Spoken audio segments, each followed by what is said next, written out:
Greetings, ladies and gentlemen. It's Rockwell's Spot Connection with the weekly, well, usually weekly comic book roundup. And this time we'll be focusing on the X-Men comics of the last last 2 weeks. Well, this week and last week. So, we'll kick things off with Uncanny X-Men number 21.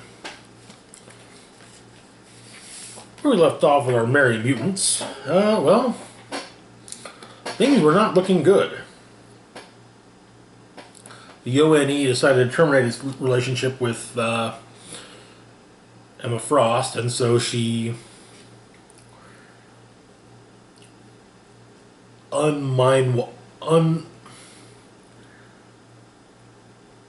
unremoved herself from the X-Men's memories and called for help. Also, the ONE had apparently taken Wolverine into custody.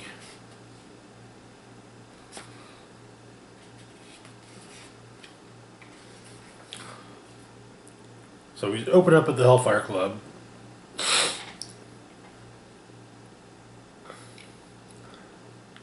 Which is currently under guard by the ONE, and make their way in.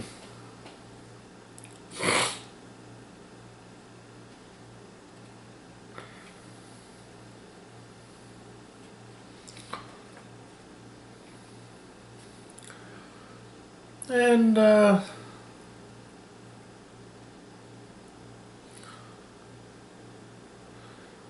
let's just say the X-Men aren't entirely fond of the idea of, rescuing Emma Frost. Though she's never really been one for rescuing either, so, At a secret ONE facility known as Hotel Romeo,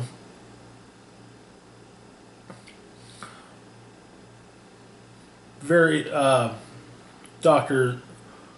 medical staff is dealing with, Wolverine having sliced them up, or having sliced up some refill agents, and they're having triage of the former X-Men triage.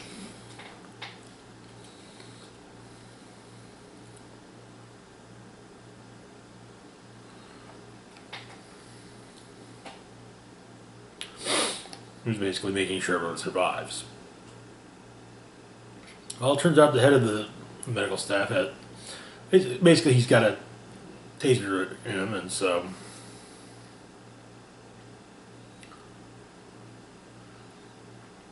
it looks like he, kills Triage with the taser.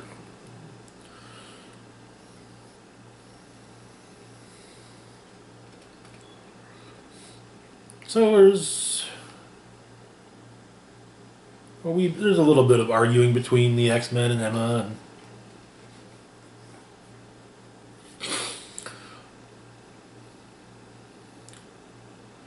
they've got a plan. She has a plan.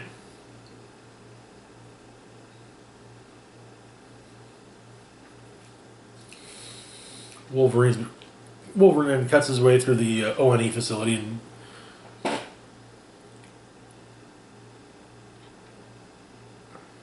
and finds that they've merged Velocidad with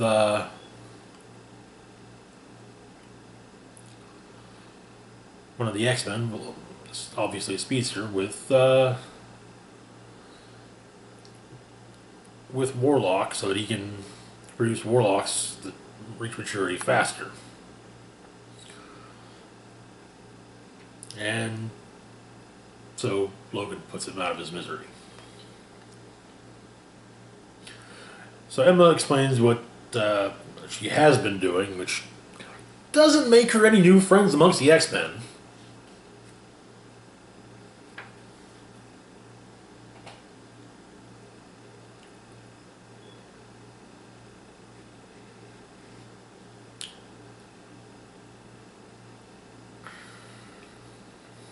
And she also shows off her plan.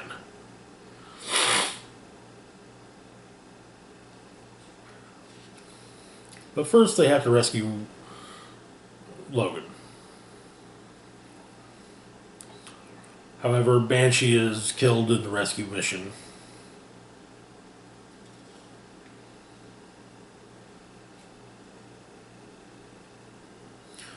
Turns out, though, that there was a device placed in Illyana when she was in Wodonii custody previously. That device basically turns off the mutant part of her. And so she becomes the Dark Child. She relieves Kane of the Crimson Gem of she relieves Juggernaut of the Crimson Gem of Satorak and destroys it.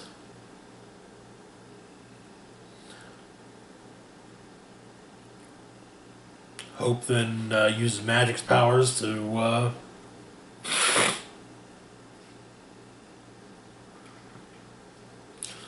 and teleports the remaining X-Men out.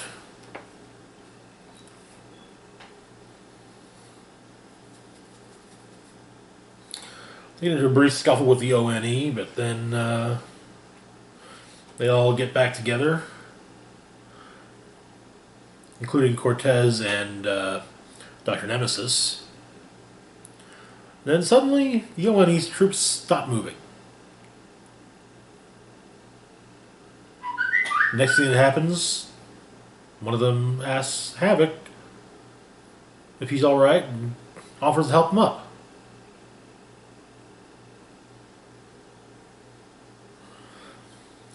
And now we learn what the plan is.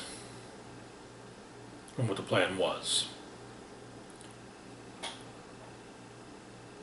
Erase the knowledge of mutants from the world at large. Completely erase.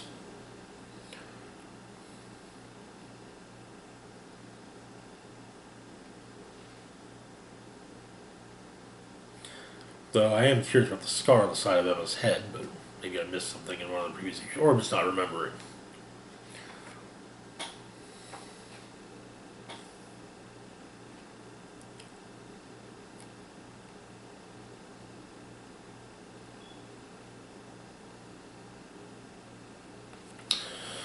And the description for next issue, well, you know what? Yeah, it'll wrap up the storylines they've been building up for the last 6 months, and you'll find out just how far up a creek without a paddle mutant kind is before Hickman comes in and upends the whole canoe. I mean, that is pretty much what he's doing, but that actually should be for an interesting issue. Alrighty. Now moving on to the other major X-Men storyline, going on at the moment. Age of X-Men. First off, we have Prisoner X number 5, the final issue of Prisoner X. So where we left off,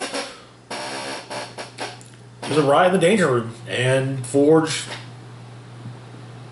finally decided he was done working for Legion, and turned off all the power inhibitors. So everyone's got their powers. Then we get a brief cameo. We get a brief appearance early on during the riot of Enole, Glob, Rockslide, and Armor. So they're trying to make their... So, Polaris, Beast, Honey Badger, Bishop, and Moonstar are making their way towards... are making their way to find Legion.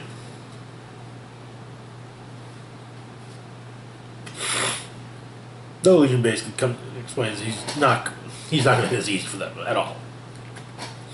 Doors that lead in one, back out another. Yeah. But also he sends guards, lots of guards, and so the assembled prisoners really get to take them out.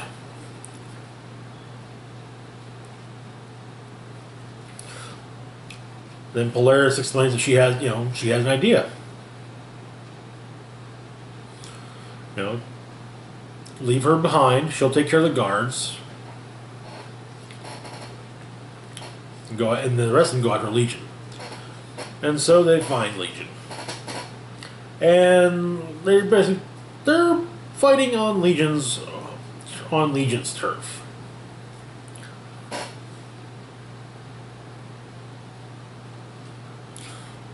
And Legion apparently has an army of versions of Bishop.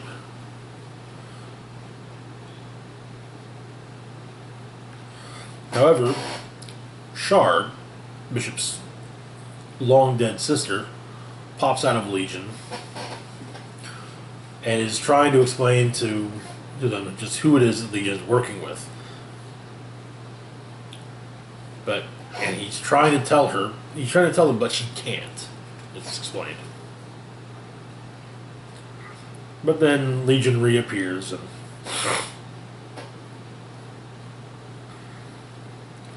but Bishop explains he figured it out. He knows who it was that did it.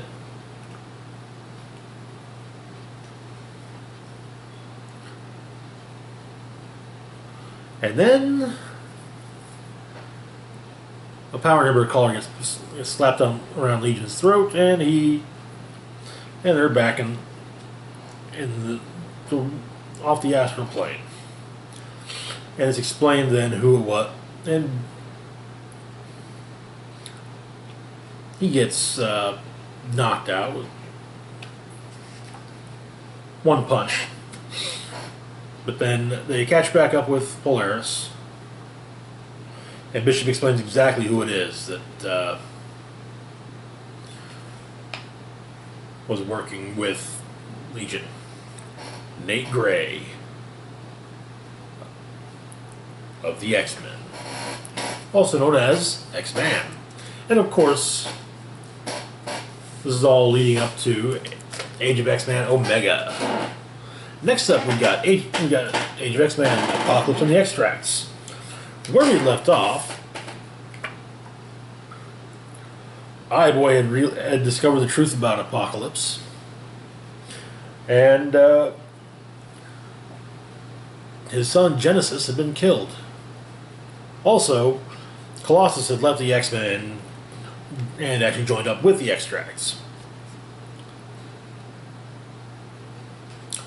And so, Eye-Boy shows the rest of the Extracts and Colossus what he's learned. And they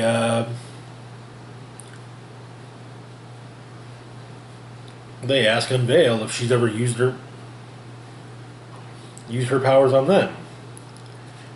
And she goes, yes, she has, and she was promised the position of Horseman of War. And Apocalypse shows up.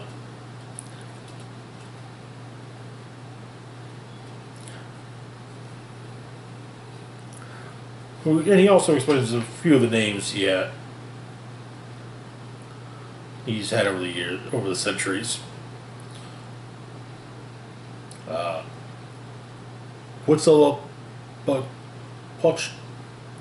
of the Aztecs. Kali Ma, which I actually find that very interesting that Apocalypse was Kali Ma. Because, well, Indiana Jones. Of course, the first light of the Mutant Dawn. Lord Apocalypse.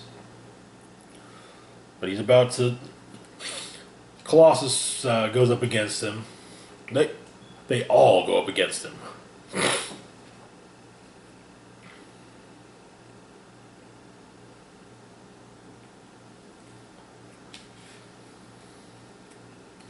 But he explains over the course of the fight. He explains just what's been going on.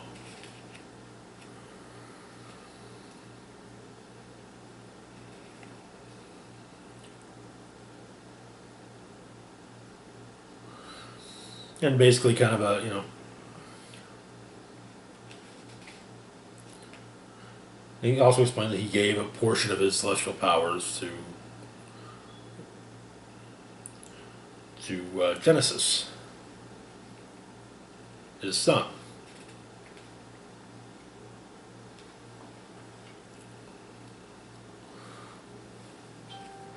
And so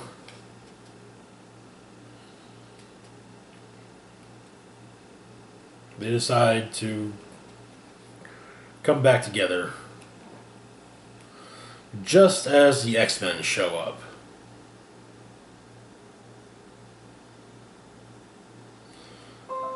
With X-Man himself saying, "It's not a coincidence that a revolution is both a movement and a return to a point of origin. Somewhere within the circle, we lost track. He was never trying to hurt anyone. Nothing was supposed to be a threat unless he wanted it to be." So I'm going to presume that he's mind controlled the X-Men between the end of Marvelous X-Men #5 and this. So, anywho, moving on, we got ourselves a few Wolverine books this week. First off, Wolverine Captain America, Weapon Plus. So this one shot, little backstory. Years and years ago, it was revealed that Project Rebirth, which created Captain America, was actually the first iteration of the Weapon Plus program. Therefore, thereby making Captain America Weapon 1. And years down the line, it turns out that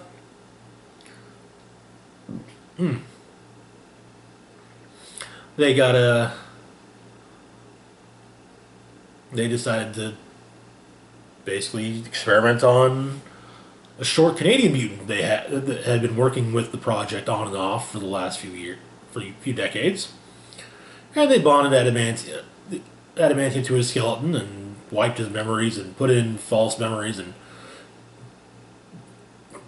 well, this would be the 10th iteration, Weapon X, also known as Wolverine. So, start off, Cap's walking around in New York, thinking back, to when he was a kid, and then EVA crashes down. For those unaware, EVA is the mode of transportation used formerly by Phantom-X, before he gave up his body to Professor X.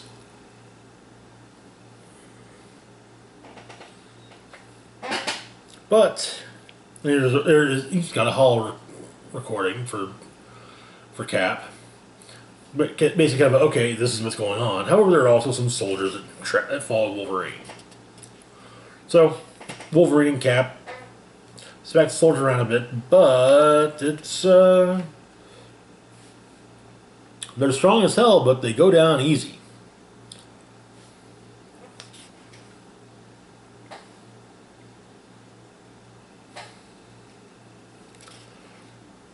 And so they watch through it with, Phantom explaining that, hey, we're kind of sort of related. Phantom X was Weapon 12, I believe. I think.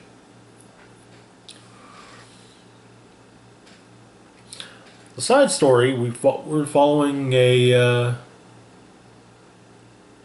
young man named Billy Younger. He's a fan of Captain America. It's 1945. And the radio set, and he hears over the radio that Cap and Bucky are missing and presumed dead after a missile explosion over the North Atlantic.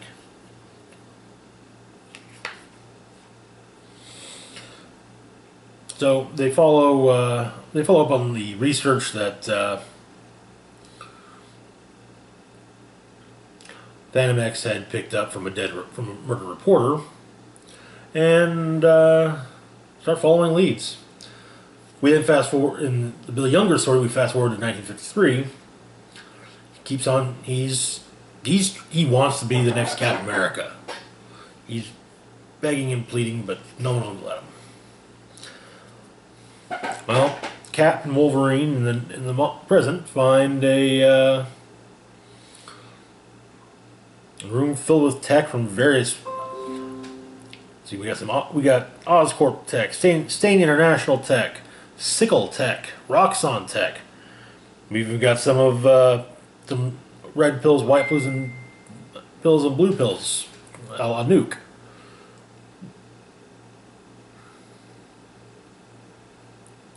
November Uniform Kilo Echo. Yep.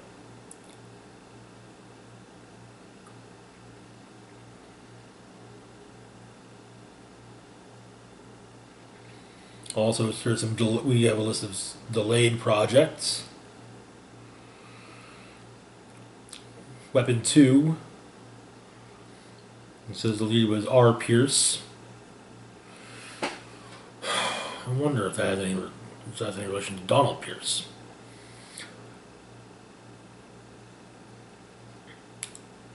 Four, Sulfur. T. Salis. I know. Oh, God.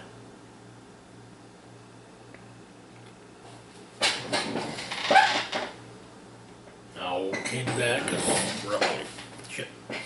But Ted Salis, okay, that's an interesting weapon. 5, Venom.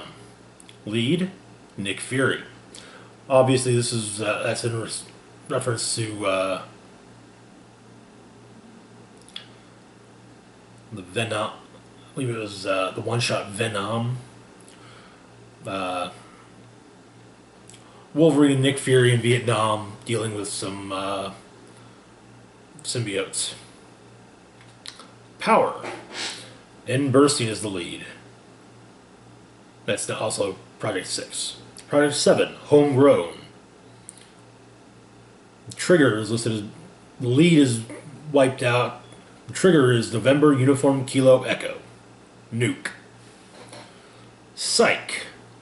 Number 9. Lead M. Hunt. Interesting. But there's also subjects in various tubes and whatnot.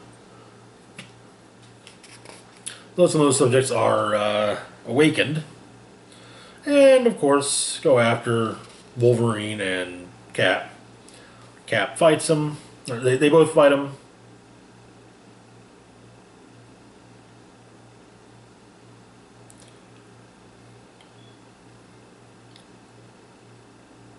Cap slams an old-time version of his shield into the head of one of them, and as it dies, it thanks him. Next interlude with Younger is in 74. He runs upon the professor from the Weapon X program.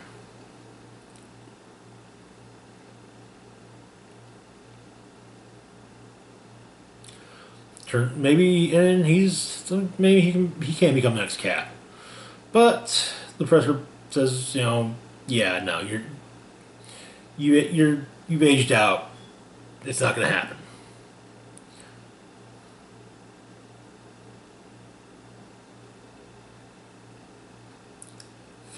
But Younger will finish building what Abraham Lincoln called the last great hope of Earth. And we see Wolverine in a being studied in a tube. Now we move on to the Swiss Alps. Cap and Logan show up. Dead bodies everywhere. Computer screen explaining that weapon 30 data extracted. System purge has been initiated. And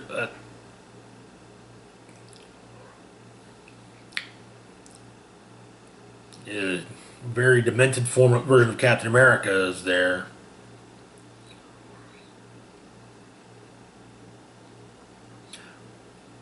So it claims that his name is Adam, and the commies won't ever get the secrets in the scientists' heads if they bash their head the heads are bashed in just so. And apparently, God must have that into his ear, and also told him he's the new Captain America. He's the real Captain America now. So Logan and Cap duke it out with Adam. Turns out Adam's got Wolverine's healing factor.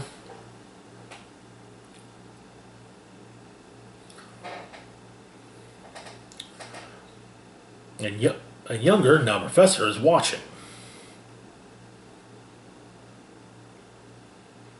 Turns out that this is actually an upgrade of Weapon 6.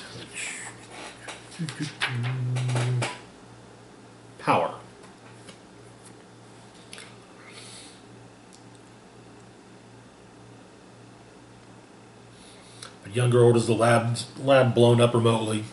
His assistant, so, Adam cost $4 billion for retrofit. Though Younger explains that nothing is more important than keeping Weapon 30 secret.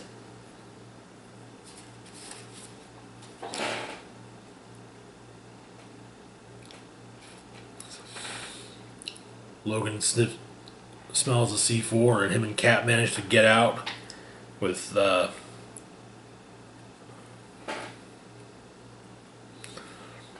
barely get found and picked up by Eva just in time.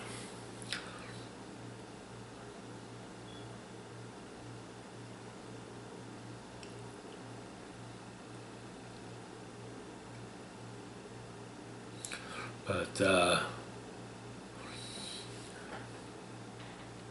Cap tells to Logan that we need to track down Weapon 30 and stop it, wherever it is. We cut back to Younger now, and there's something large, a very large tank, presumably Weapon 30.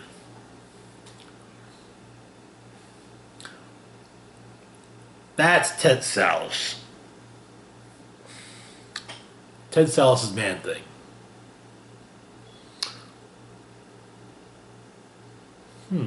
I think they're hinting that Weapon 6 is Luke Cage. Or at least the experiments that led to Luke Cage. Power Man, yeah. Burstein. Yep. Not sure who Psyche is.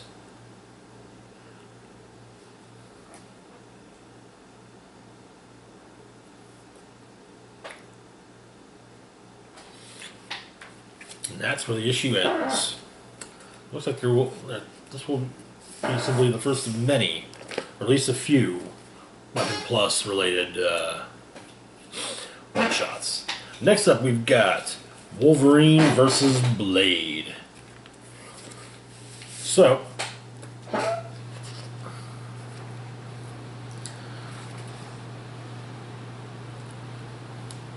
first off, this takes place years ago. Starts off at Madripoor years ago. Blade and Wolverine are fighting vampires. A group of them known as the Creed.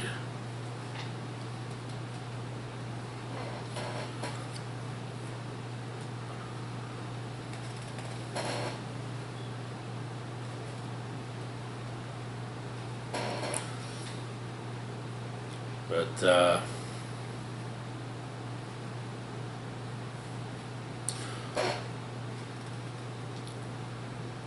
Blade explains that he's going to give the temple they're at a thorough torching. And, advice Logan to stick around because, hey, Blade brought marshmallows. He really did. So, 6 months later, Logan is in New York up against Dragonus. Longtime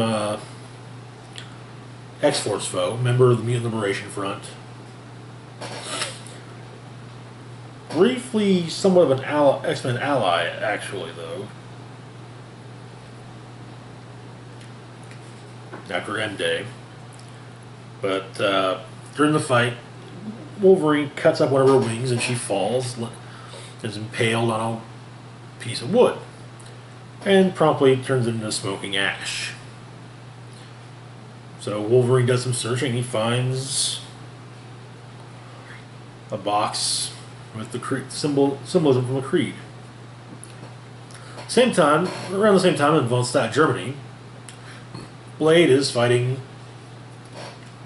vampires, namely Count von Stadt, who zaps him with eye beams out of Cyclops.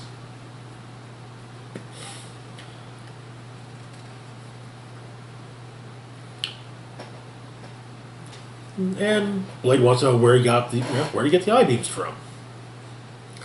Well, the guy didn't want to say anything.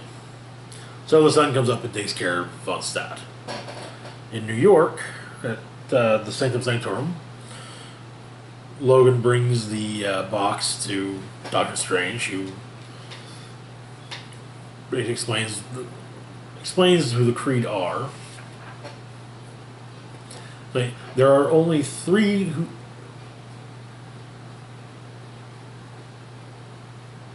There are only three whose congregations consist of vampires. The Creed are the only ones who worship in a temple. They worship their version of the Messiah, Varkas. Prophecy foretells he will one day unite all vampire houses under his banner.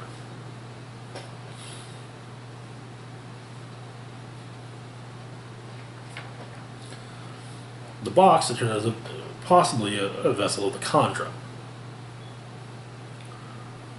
The Khandra being the only means by which Varkas can be slain.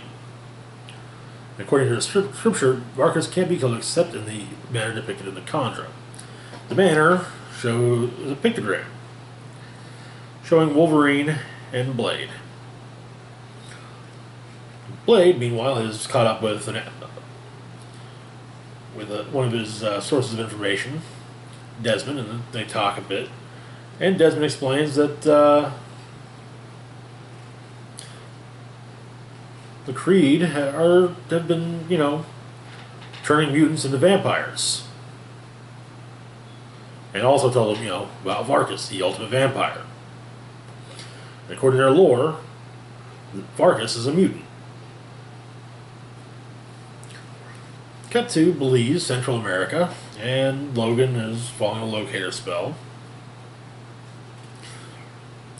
Blade sees him. Of course, they both know they're there.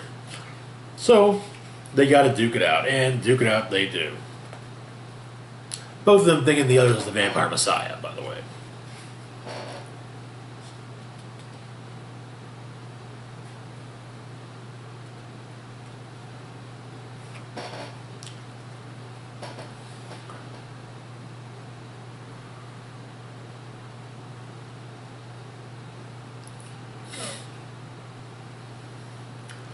But then, after they fight, Wolverine's like, whoa, hey, look, I'm here to stop Varkas. But it's like, hey, so am I. And Wolverine shows Blade the bit of the Khandra. Like, okay. Interesting. Blade comes like Michael J. White in this. But it turns out that, in a way, Wolverine is the Vampire Messiah.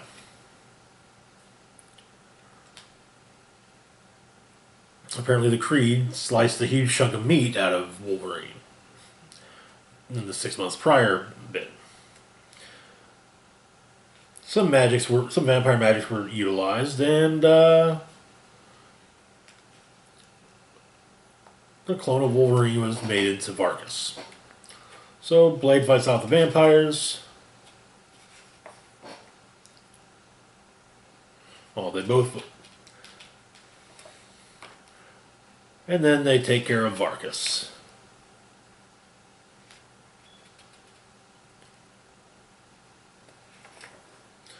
Blow up the temple. And this time, Logan makes a comment about marshmallows. It turns out that, well, Blade forgot the marshmallows this time around. And that's the end of the issue. Not a bad one-shot. I mean, it's very obviously set during the before Logan's death, and presumably during his time with one of his versions of X-Force. But anyways, moving on to Dead Man Logan #9. So where we left off, Bruce, the Hulk's last of the Hulk's offspring, Danielle Cage, and Logan were in Omaha being attacked by one of the forces who wished to destroy Kid Hulk. And they've got a robot called the Hulk Killer, who's already smacked the shit out of Wolverine. ripped out his lungs even. So he's trying to, Logan's trying to grow his lungs back, while the Hulk Killer is beating the holy hell out of Bruce.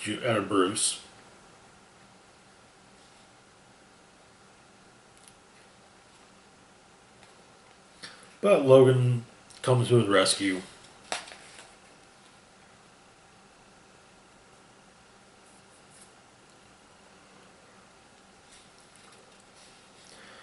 And they manage to stop the group. And they make the Salix and they keep driving. But Bruce isn't looking too great. But they're on their way through the Badlands. They're trying to find somewhere to, hunker down, and Logan's pretty sure he knows somewhere.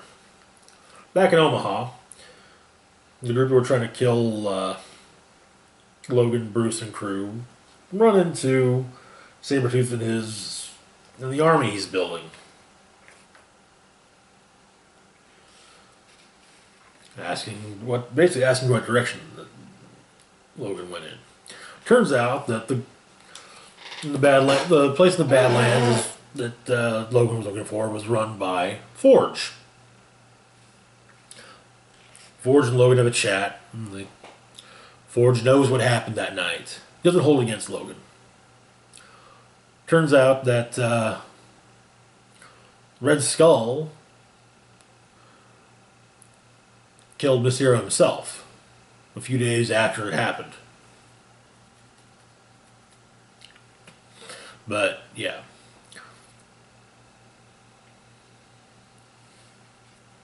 Also at Forge's facility is Speedball.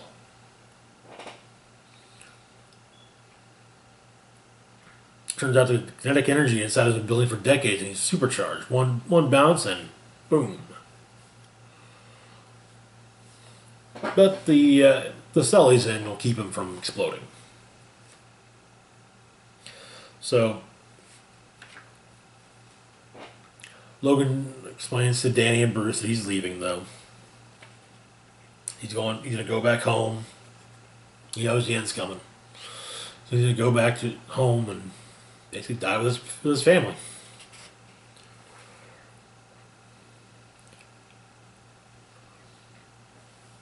But they've got company. Sabretooth's army has shown up.